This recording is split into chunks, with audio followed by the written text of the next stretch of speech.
नमस्कार, आप देख रहे हैं हेडलाइंस न्यूज। दिन भर की ताजा खबरों के लिए अभी सब्सक्राइब करें और साथ में बेल आइकन भी प्रेस कर ले। खबरों में आगे बढ़ने से पहले वीडियो को लाइक जरूर करें और अपने दोस्तों के साथ ज्यादा से ज्यादा शेयर करें। और आप किस राज्य शहर से न्यूज को देख रहे हैं कमेंट में जरूर लिखें। जी हां, आपको बता दें, अपने मुद्दों को लेकर किसान एक बार फिर सड़कों पर उतर आए हैं। हरियाणा के कुरुक्षेत्र में सोमवार को किसानों ने महापंचायत की है और इसके बाद चंडीगढ़ दिल्ली नेशनल हाईवे पर जाम लगा दिया है। किसान कुरुक्षेत्र जिले में पीपली के पास फ्लो ओवर के ऊपर जमा हो गए हैं और आवाजाही बाधित कर दी है। इस दौरान किसान नेता राकेश टिकैत ने मौजूद जनसभा को संबोधित करते हुए अपने दो मांगे की है। जानकारी के मुताबिक टिकैत ने अपनी दो मांगे बताई। उन्होंने कहा कि हिरासत में लिए गए किसानों को रिहा किया जाए और एमएसपी पर सूरजमुखी की बीज खरीदना शुरू करें। उन्होंने कहा कि हम सरकार से बातचीत को तैयार है। फ्लाई ओवर पर सड़क के दोनों तरफ ट्रैक्टर लगाकर किसान यहीं धरने पर बैठ गए। किसानों ने किसान नेता गुरुनाथ चमोली की रिहाई की भी मांग की है। हिमाचल प्रदेश के लिए आज का दिन ऐतिहासिक था क्योंकि राज्य को आज तक कोई महिला मुख्यमंत्री नहीं मिली और आज प्रदेश में आयोजित बाल सत्र में महिला मुख्यमंत्री समेत नेता प्रतिपक्ष 40 अन्य महिलाओं ने सदन में अपनी भूमिका निभाई है। वहीं राजनेताओं की भूमिका निभाने वाले सभी बच्चों ने कहा कि वह भविष्य में राजनेता बनना चाहते हैं ताकि समाज में एक संदेश जाए और वे जनहित में कार्य कर सके। इस मौके पर सभी ने अलग अलग क्षेत्रों में अपनी अपनी प्राथमिकताएं बताई है।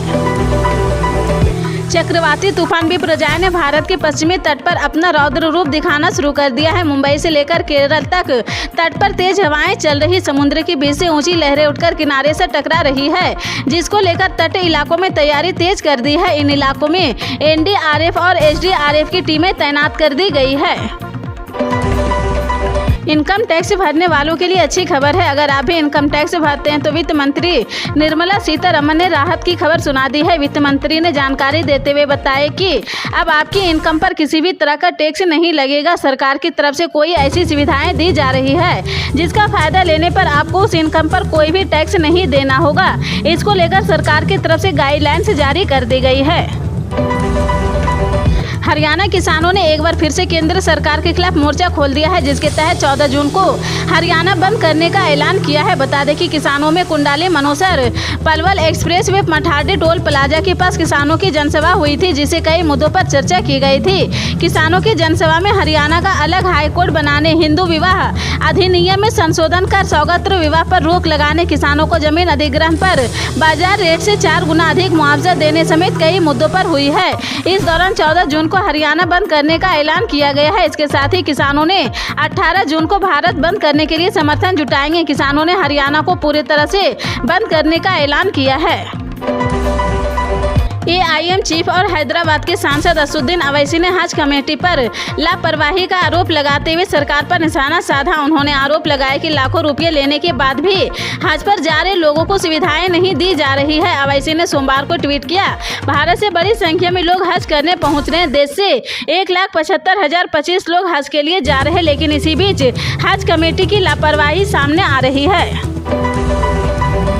एक साल से भी ज्यादा समय से चल रहे महायुद्ध में अब यूक्रेन की सेना रूस पर भारी पड़ती दिखाई दे रही।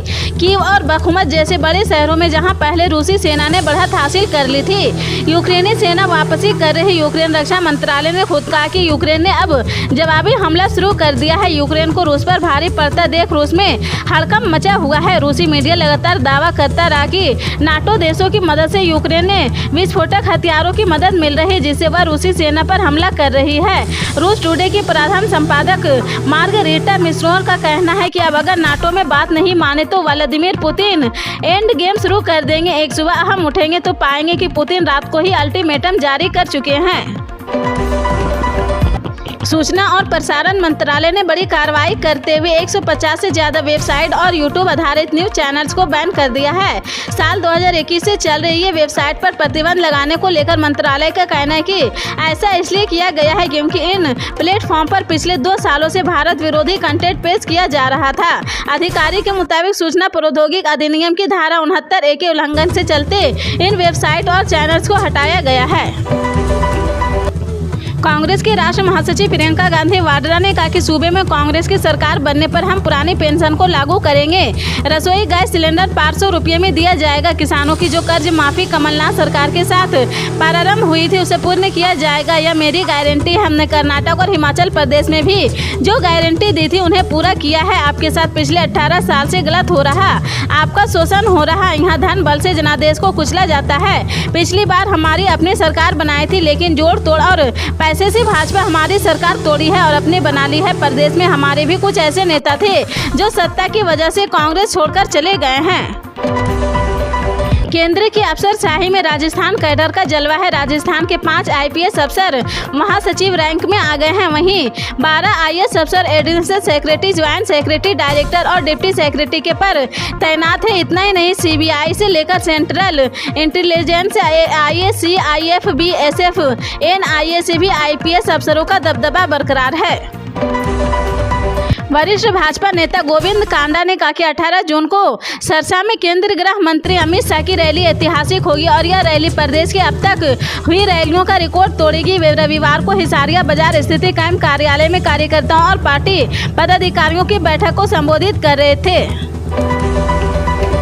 सोना सोमवार को 142 रुपये प्रति 10 ग्राम की गिरावट दर्ज की गई है और यह 59,834 रुपये प्रति 10 ग्राम के भाव से फिसला है। जबकि चांदी में भी 428 रुपये प्रति किलोग्राम की गिरावट दर्ज की गई है और यह 73,249 रुपये प्रति किलोग्राम के स्तर पर पहुंच गई है। सोने और चांदी की कीमतों में इस गिरावट से खरीदारों के चेहरे पर एक बार फिर मुस्कान लौट आई है।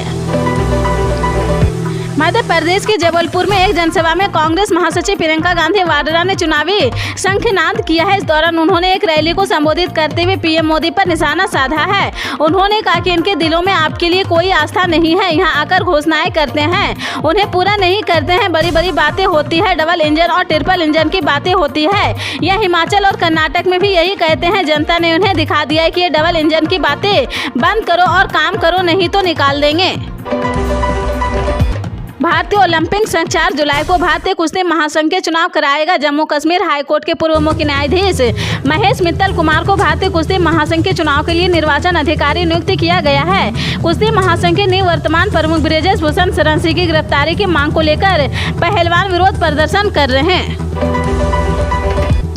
सुप्रीम कोर्ट से बाइक टैक्सी एग्रीगेटर से रैपिडो और उबर को बड़ा झटका लगा है। सुप्रीम कोर्ट ने दिल्ली हाई कोर्ट के उस आदेश पर रोक लगा दी है जिसमें इन दोनों कंपनियों को दिल्ली सरकार की ओर से एक नीति तैयार होने तक एग्रीगेटर लाइसेंस से बिना काम करने की अनुमति दी गई थी।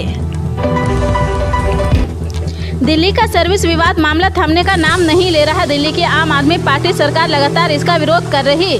इसी कड़ी में आप संयोजक और दिल्ली के CM अरविंद केजरीवाल ने अध्यादेश के खिलाफ 11 जून को रामलीला मैदान में महारैली की है। CM केजरीवाल ने रामलीला मैदान में बुलाई गई महारैली को लेकर दावा किया है कि इस अध्यादेश के खिलाफ बीजेपी के लोग भी हैं। सोशल मीडिया पर जारी संदेश में CM अरविंद केजरीवाल ने कहा कि अध्यादेश के खिलाफ कल रामलीला मैदान की रैली में बीजेपी के भी कई लोग आए हैं। उन्होंने दावा किया कि बीजेपी वाले भी कह रहे मोदी जी ने ये अध्यादेश लाकर सही नहीं किया है।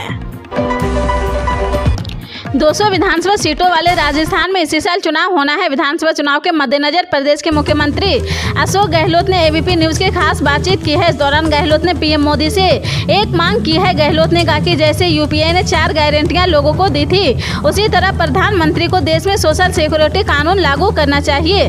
अशोक गहलोत का दावा है कि इस बार चुनाव में कांग्रेस 200 में से 156 सीटें जीतेगी।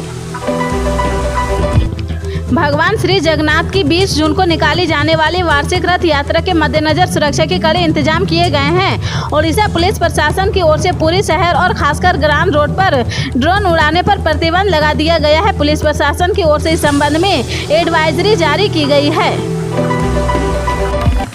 हरियाणा की मनोहर लाल खट्टर सरकार ने पद्म पुरस्कार विजेताओं के लिए बड़ा ऐलान किया है। मनोहर लाल खट्टर ने सोमवार को राज्य के सभी पद्म पुरस्कार विजेताओं को 10,000 रुपये महीने पेंशन देने का ऐलान किया है। इसके अलावा उन्होंने इन लोगों के लिए बस में मुफ्त यात्रा का भी ऐलान किया है। मनोहर लाल खट्टर सोमवार को अपने विधानसभा क्षेत्र करनाल के दौरे पर थे। यहाँ उन्होंने मीडिया से बातचीत में कहा कि पद्मश्री और इससे ऊपर के पुरस्कार के विजेताओं को हम 10,000 रुपये मासिक पेंशन देंगे। अगर यह लोग बस में यात्रा करना चाहेंगे तो उन्हें वॉल्वो बसों में फ्री यात्रा की सुविधाएं देंगे। ऑनलाइन गेमिंग के जरिए धर्मांतरण मामले में आरोपी शहनवाज खान को महाराष्ट्र के ठाणे कोर्ट ने 15 दिन तक ट्रांजिट रिमांड पर भेज दिया है। बता दें कि शहनवाज खान उर्फ बद्दो की महाराष्ट्र के रायगढ़ जिले से गिरफ्तार किया गया है। पुलिस ने उसे रविवार को गिरफ्तार किया था और सोमवार को ठाणे कोर्ट में पेश किया। कोर्ट ने उसे 15 दिन तक ट्रांजिट रिमांड पर भेज दिया।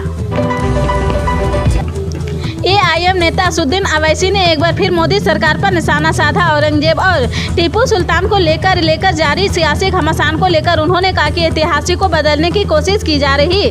उन्होंने कहा कि ऐसा लगता है कि लाल किला प्रधानमंत्री मोदी ने ही बनवाया है। अवैसी ने कहा कि मोदी सरकार की हिटलर के शासन से तुलना करते हुए कहा कि हम आज 1930 का जर्मनी देख रहे हैं। उन्होंने कहा कि इसी तरह की हेट स्पीच यहूदियों के खिलाफ भी दी जा रही थी, तब भी कुछ ऐसे ही फिल्में बनी थी। आज भारत में कश्मीर फाइल्स और द केरल स्टोरी बनाई जा रही है।